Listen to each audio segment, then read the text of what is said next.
India is set to take on Australia in the semi-final of the Women's World Cup. It's a big matchup. India has a battle on its hands as they gear up to face Australia, a side that's been unbeaten in the tournament so far. But the champions seem to have been rattled before they even take the field. An ugly incident over the last week, in fact, has cast a spotlight on the tournament and India. Two of the Australian cricketers were stalked and molested right outside their hotel. Now, while the perpetrator here was caught within hours, a country is enraged. And a tournament that was supposed to be about the best talent from all over the world, intense contest between bat and ball, and getting behind the women to cheer them on in their quest for greatness, has now turned into one which will be remembered for an incident that should never have happened in the first place. Let me, unfortunately, here go through some of the details of what happened, and I'll keep this part as brief as I can. It was Thursday, a day after Australia had beaten England at the Holkar Stadium in Indore. Two of the Aussie cricketers stepped out of their hotel. The team was in fact staying at Radisson Blu, and they had been in the city ever since October 17. That's a while away from today.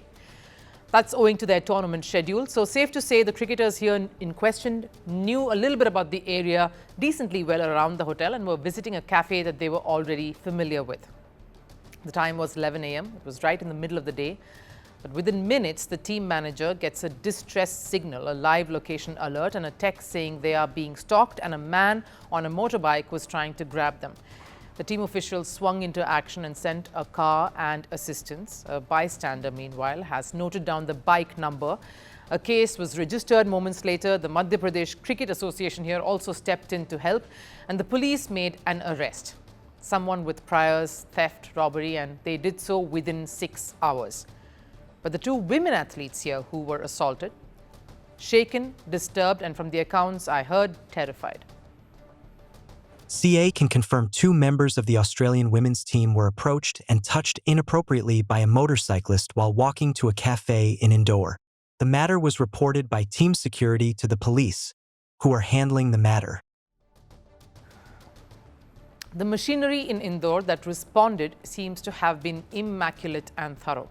Whether it was the police who did due diligence and nabbed the culprit, the State Cricket Association who cooperated and assisted timely, or that innocent bystander who rushed in to help when he spotted the cricketers in danger. But I ask this, can all of this truly make up for that one vile act? An act that shamed an otherwise spectacular event, a tournament that was supposed to be a celebration of the best in women's cricket. We maintain a zero-tolerance policy towards such acts. The law will take its due course to ensure justice is served.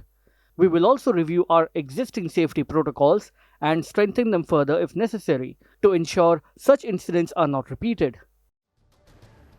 The Indian Cricket Board is understandably disappointed, and we all are, as we should be. India's cricket administration has been working tirelessly towards the success of women's cricket, giving it the finances, giving it the platform it rightly deserves. A World Cup here in India, it's huge.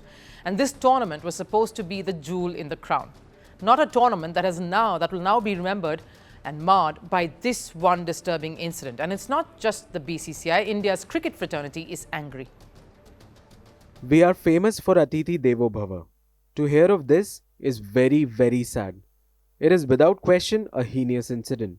I do hope that the guilty person is punished severely.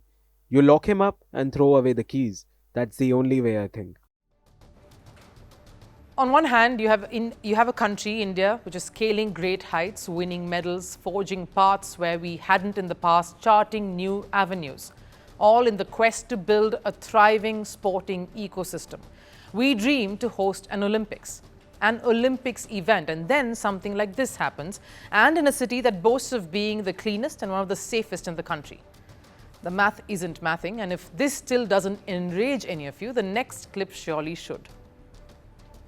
सभी खिलाड़ी हो कहीं पर भी जाता है, जैसे हम लोग भी बाहर जाते हैं तो कम से कम एक लोकल आदमी को तो बताते ही हैं। खिलाड़ियों को भी इससे मेरा ख्याल है कि ध्यान में आएगा कि अब भविष्य में हम कभी भी अपना स्थान छोड़ें तो हमारी सिक्योरिटी या लोकल एडमिनिस्ट्रेशन को बता के निकलें, क्योंकि क्रिकेट खिलाड़ी का बड़ा क्रेज़ है। Here's what sport teaches us. While there is individuals who are playing a team game and individuals who shine through, who get glory and triumph. When it comes to the losses, it's a collective failure, collective ownership, collective responsibility. No pointing fingers and no blame game. But clearly, some ministers in this country need more than just these lessons, especially when confronted with a crisis or a grave matter. And haven't we all, quite frankly, had enough of this excuse that's become a bit of a cliched joke, and a sick one at that, which has none of us laughing? The ones who were assaulted should have known better, should have dressed better, walked better. The bottom line is we all need to do better. Not just a handful and not just once. All of us and every single day, every year. Such incidents need to act as a wake-up call, not an opportunity to deflect or brush it all under the carpet. And we take great pride on being a country that is most welcoming, of being the best hosts where all are treated with reverence and respect. So there are two things we can possibly do here. One, of course, and this is just to make ourselves feel better as a country, condemn the act and call it a case of one rotten apple and move on, as if nothing's happened. Or two, question someone like Varghese for making statements that have hurt and shamed a country. Now, if we, a country on the rise, want a chance to host the Olympics, want a seat at the table, we need to respond in one voice, and especially to instances like this. Want the facts? The latest developments? News that gets straight to the point. Well, we've got all three just for you. This is Firstpost Live, a brand new show, your window into what really matters. Don't miss it.